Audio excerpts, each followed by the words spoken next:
Financial independence is a goal that resonates with a lot of persons. To me, it means doing what I want, when I want, with who I want, for as long as I want. For you, it might mean getting a good salary and being able to live on your own terms. Whatever your definition of financial independence is, it is, however, guaranteed that it takes much more than just thinking about it. It requires a strategic plan that is going to take you towards that goal as quickly as possible. Today, we're going to be looking at 8 strategies that you will develop in changing your lifestyle so that you can develop and attain financial independence sooner than you think. So stay tuned.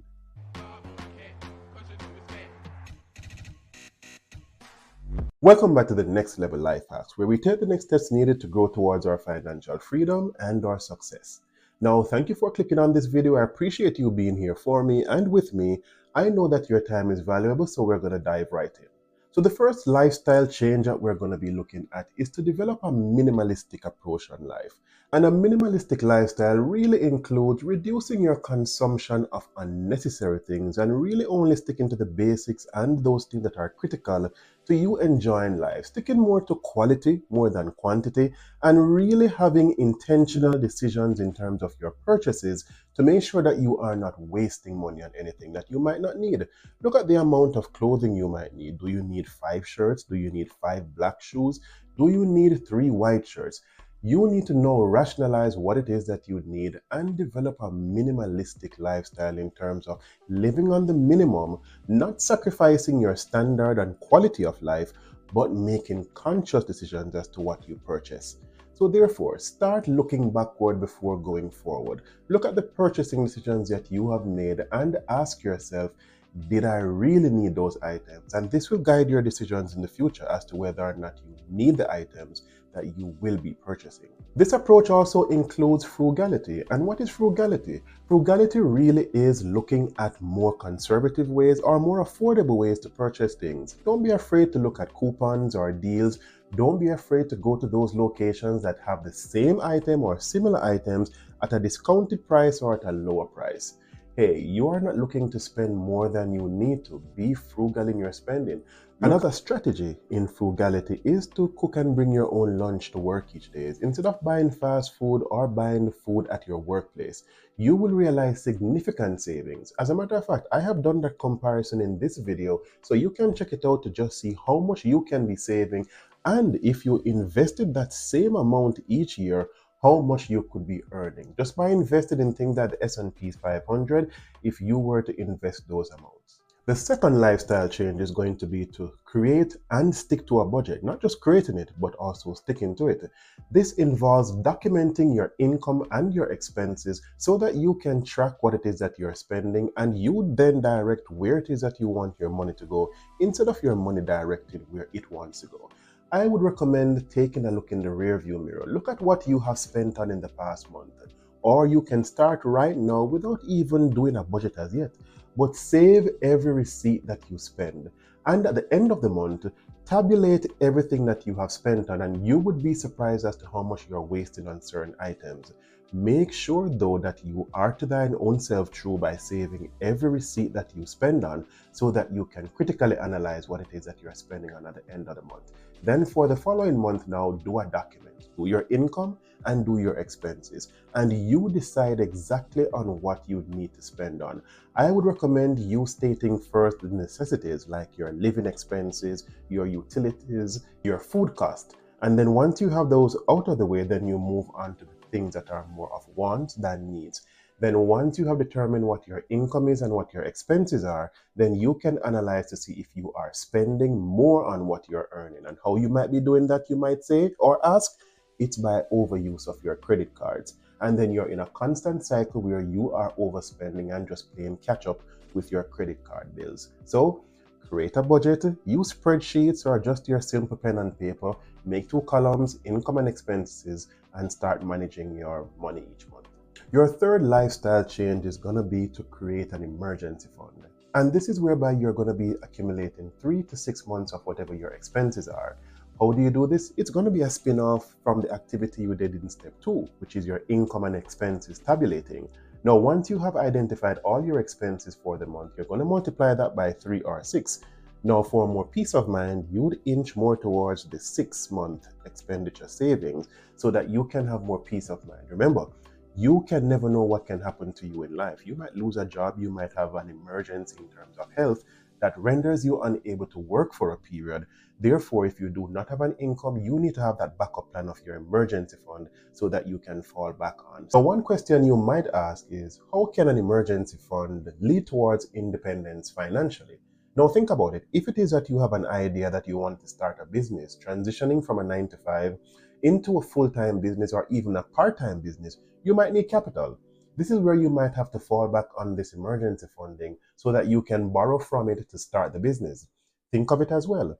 If it is that you want to transition from the 9 to 5 into full-time, your self-employment, you will need this amount to balance you off until the business picks up in terms of generating enough of an income to cover your expenses. So therefore, the emergency fund is critical in your financial independence. Your fourth lifestyle change is going to be investing in your education. Now, gaining additional degrees, certification, or learning a skill can drastically improve your earnings and your income. So therefore, if it is that you are at a certain skill level on your current job or in your certain self-employment, then it is always useful that you invest in yourself by learning additional skills or for upping the game in terms of becoming more of a master or expert of your skill. Now remember as well that if it is that you want to transition into a larger scale like self-employment or freelancing, you need to have the relevant certification so that you can take on certain contracts. So it is never a loss and it is never anything that you will not benefit from by investing in your upward education or higher education. Your fifth lifestyle change for you to guarantee financial independence is going to be to automate your savings. And I cannot stress this enough. If to thine own self be true, as I am true to myself, knowing that once my pay lands in my bank account, I am going to be unwise in some of my spending decisions. I am going to take that decision out of my hands by having payroll have a direct deposit to a financial institution that I do not have ready access to. Or I am going to set up an automatic transfer from my salary account to another account that is going to be locked away for my savings. Therefore, it takes the decision, it takes the hassle out of my hands. Of course, this is also going to be a spin-off from your budget. If you do not have a budget that you have itemized your income and expenditure, you will not know how much it is that you have to save. So therefore, start there, determine what you can afford to save, then automate the process. Your sixth lifestyle change is going to be to diversify your income streams. You cannot get wealthy by one stream of income.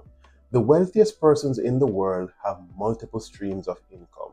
Therefore, start investigating other areas that you can start generating an income from, whether it can be from you taking on side gigs, freelancing on Fiverr or Upwork.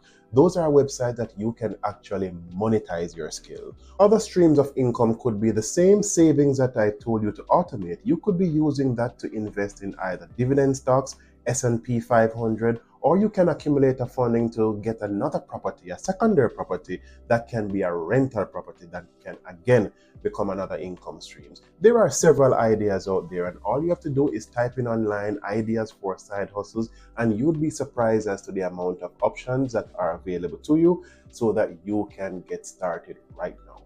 Your seventh lifestyle change is going to be prioritizing debt reduction. And this is critical in terms of you freeing up your income that it can be used for savings or investment or anything else to generate an income. If you are being buried more and more by debts, you need to eliminate them. And there are different strategies for you to do that. There is the snowball effect, the avalanche effect. I would suggest, however, that you start either with your lowest amount of debt, the dollar amount, so that you can clear that off quickly. It motivates you to keep on going. Then you will use the monthly or period payments from that loan to add it to the new amounts that you're going to be paying so that you can start developing a traction in completing those debt repayments.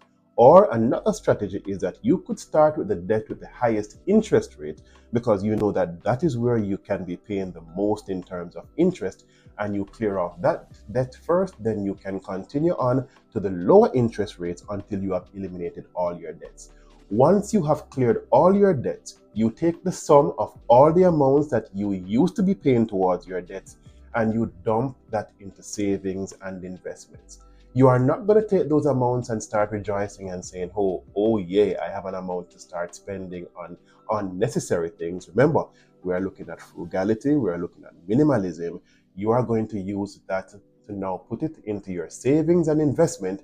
Then you are going to start hunting for your secondary or your multiple streams of income to invest in. Your eighth and final lifestyle change is that you're going to stop living a laissez-faire mentality in terms of how you're going to be getting by and your financial future. You are now going to be setting clear financial goals for your future. And this is where you put pen to paper again.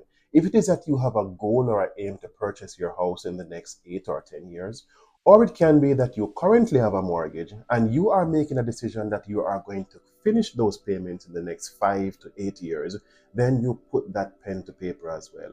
Or if it is that you're going to be saving towards a down payment for a home or to be purchasing a car, then whatever your financial goals are, or it could be retiring early, as what my goal is. And I keep saying it because I'm going to be manifesting it with the help of God to retire early. Therefore, it doesn't just mean that you're going to be retiring early. It means that you have to put certain plans in place.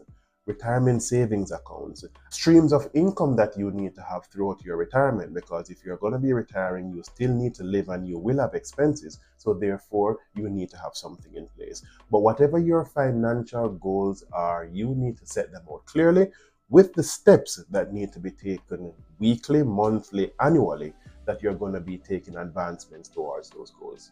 Now, in conclusion, financial independence, it is a rewarding goal, but it doesn't come without struggles.